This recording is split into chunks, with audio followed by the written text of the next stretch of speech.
Hello everyone.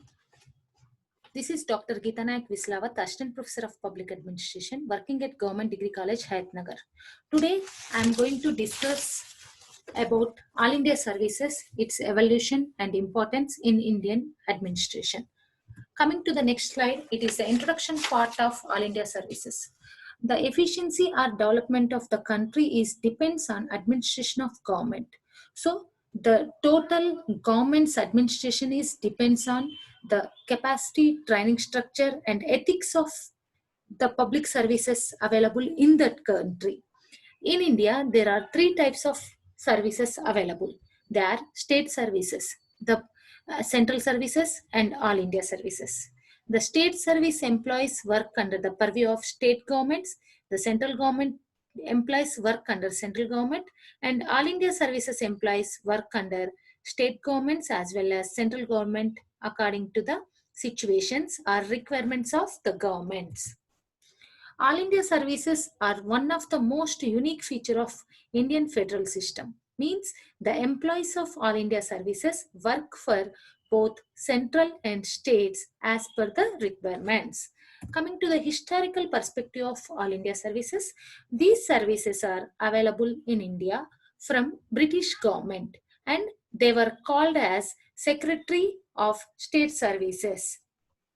In 1854, according to the Macaulay report, the first All India service was created in India, that is Indian Civil Services.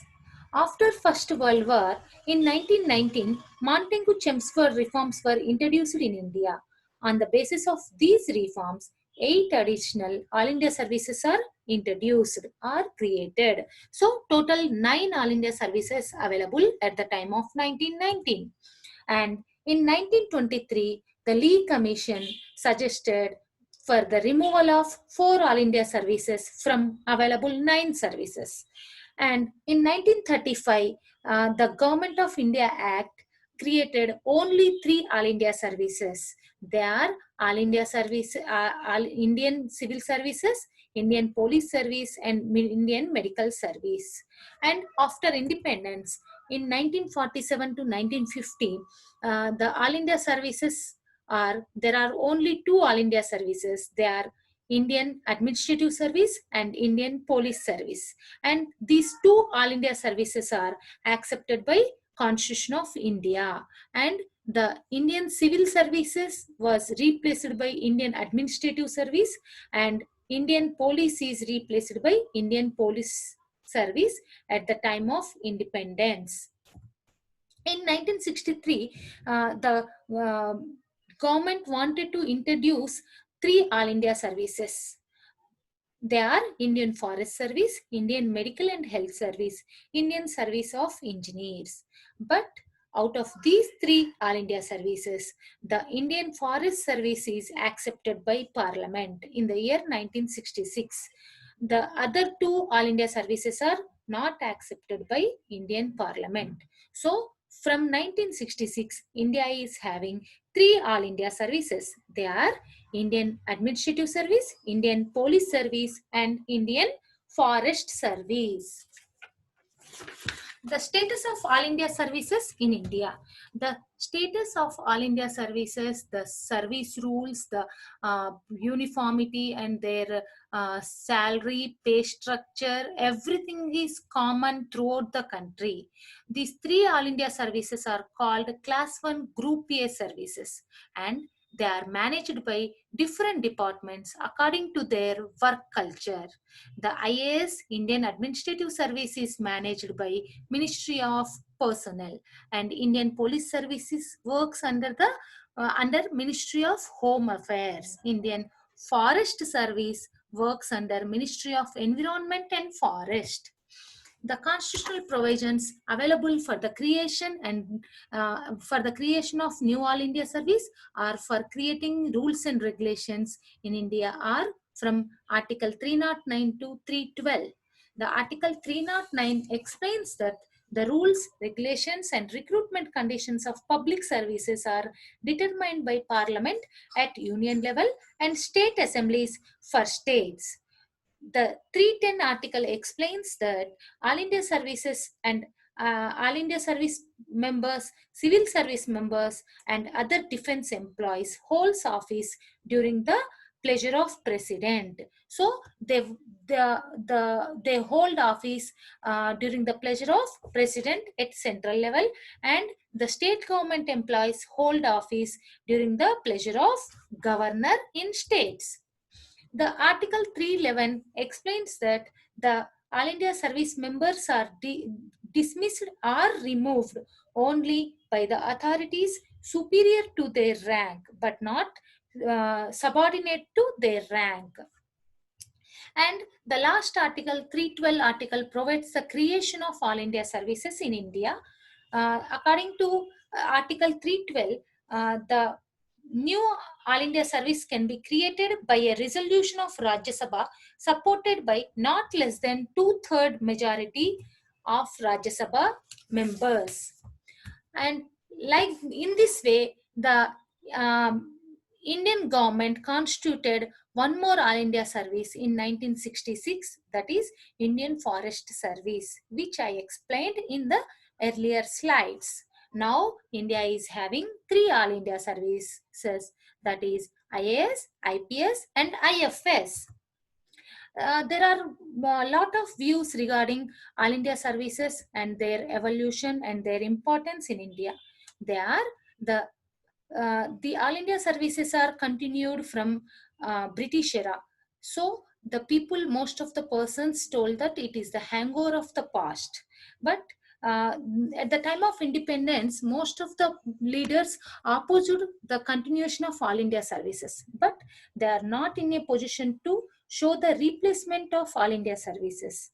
So at that time, the rulers of India continued the All India services system in India, and till today they are working dynamically for the development of Indian society. The All India services are against federalism. Some people tell that these are the All India services are against federalism, because federalism always talks about the development of state but not union. So in this, the All India services works under state governments, at the same time they work under central government. So they work for both. So most of the people think that they are against federalism. The unequal representation.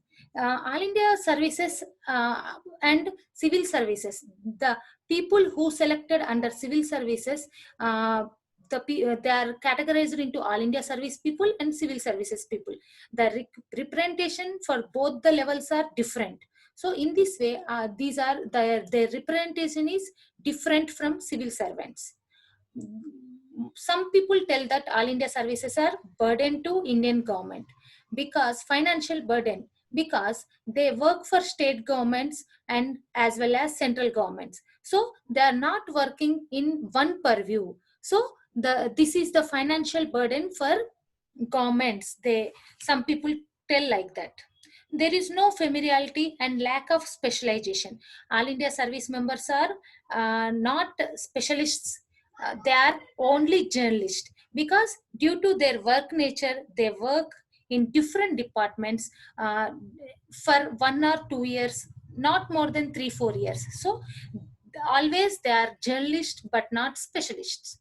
The rationale of all India services are, they work for national integrity, means they work for state governments, at the same time central governments. The All India services people are most efficient persons, because the exam they gone through is the one of the toughest exams of India. So they are most efficient persons, and they have cooperative federalism, because they work for both central and state government. So they have cooperative federalism.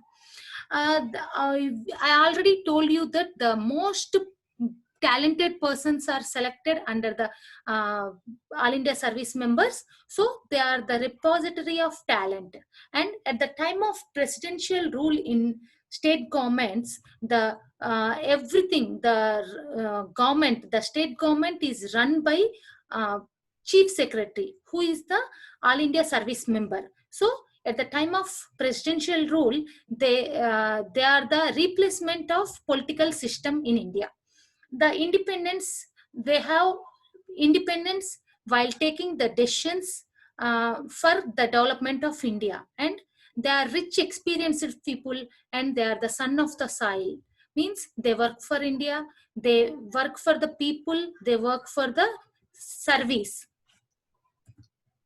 The purpose of establishment of All India Service or continuation of All India Service after independence is the government and the rulers of India at the time of independence dreamed for egalitarian society. The equality of the society can be done with the help of All India Services. So the All India Services are continued, and they are promoting a rapid socio-economical change. They are striving for welfareistic state in India, and according to Indian government, not only regular duties but also development duties they are working for them. Sardar Vallabhbhai Patel, the father of All India Service, tells that I wish to assure you that I have worked with them during this difficult period. I must confess that in point of patriotism, loyalty, sincerity, and ability, you can't have substitute. Rightly said by Vallabhbhai Patel in Parliament, that most of the people, while opposing the continuation of All India Service, he gave this statement in Parliament. System of recruitment. The present system of recruitment of All India Services and other central services in India are based on the recommendations of the following committees. They are Macaulay Committee. According to Macaulay Committee, open competition and 3 types of exams for different categories of services in India.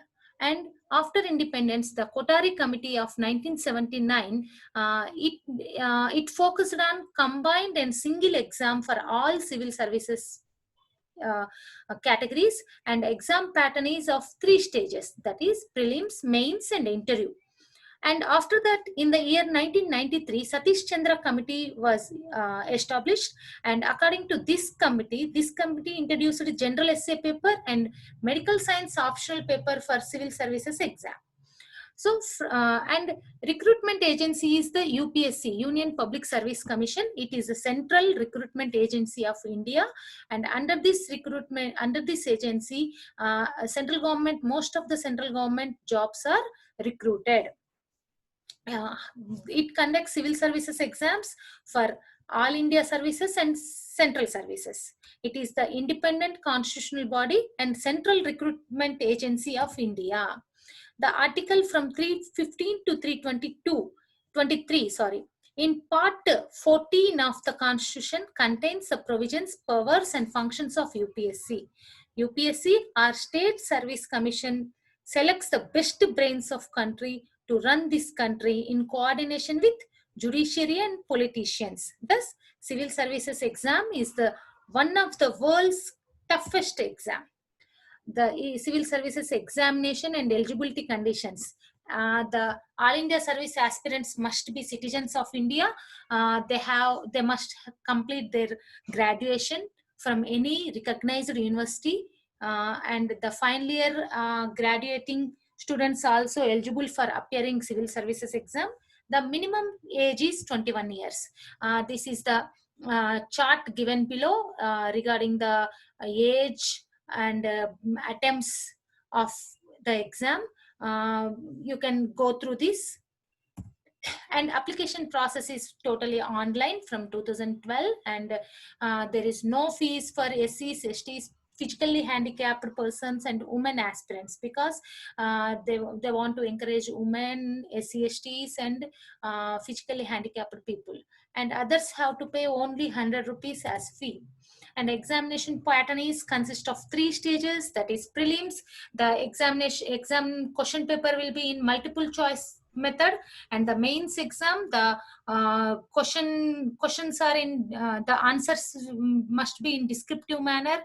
And interview, here overall personality test the interview board conducts. The prelims exam pattern from 2011.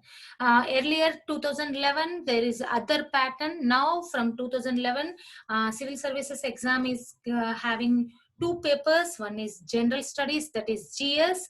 The number of questions are 100. Each question carries 2 marks and negative marks are 0.33%. And the other exam is CSAT, Civil Services Aptitude Test. There are 80 questions in this. Each question carries 2.5 marks, total 200 marks. Minus 33% is the negative marking for each wrong answer. And minimum marks for CSAT eligibility is 65%.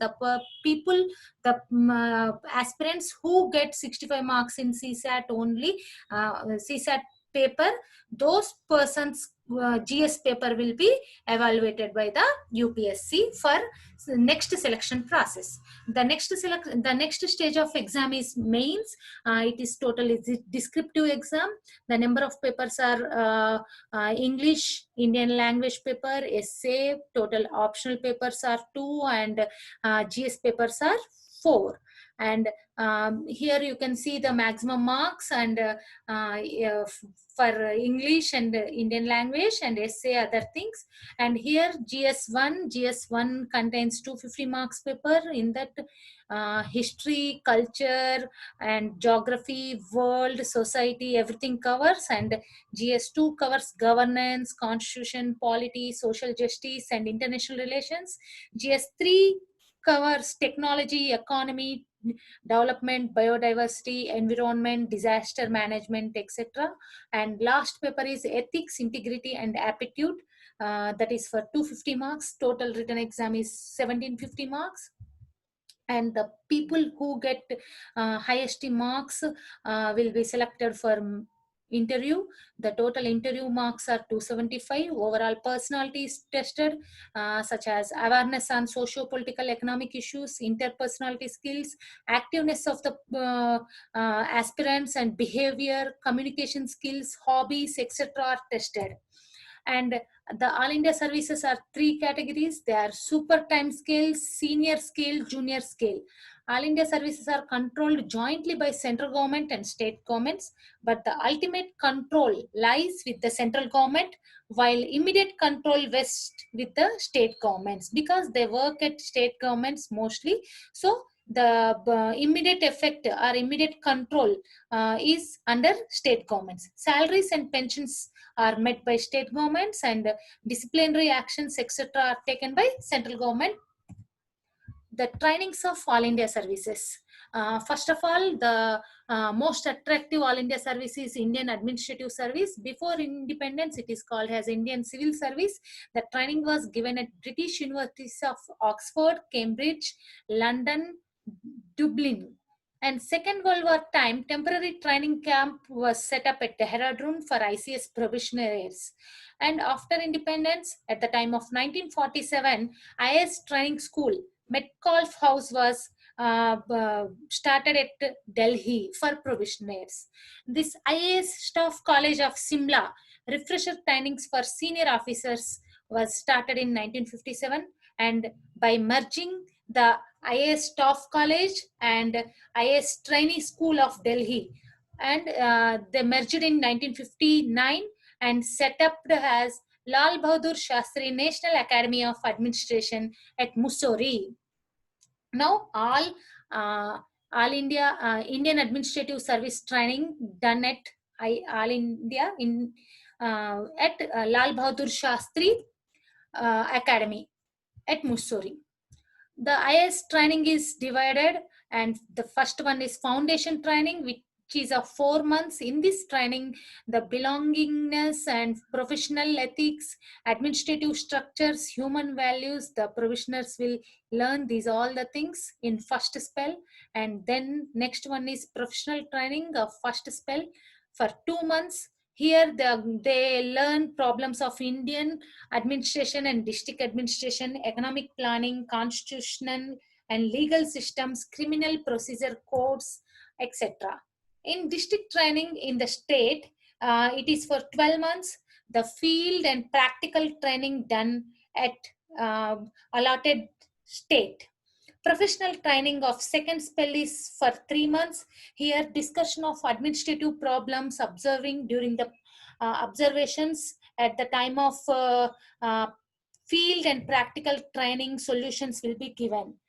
The total training period for IAS is 21 months. And next is IPS training. The foundation training is as usual 4 months at Lal Bahadur Shastri National Academy at Mussoorie. Here they learn the administrative skills, human values, belongingness, professional things and everything.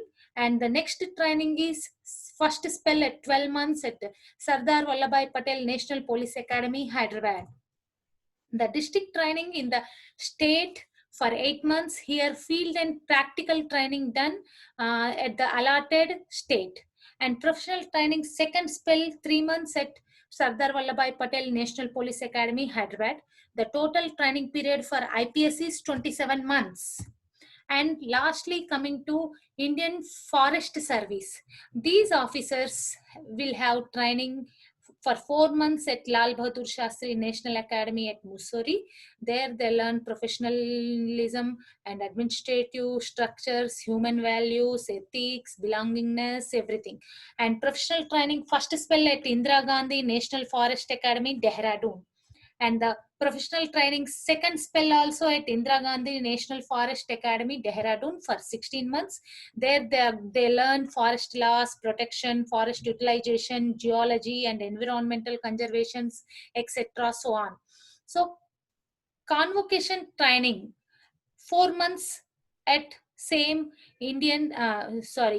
at same IGNFA Dehradun. The total training period is 24 months for IFS people.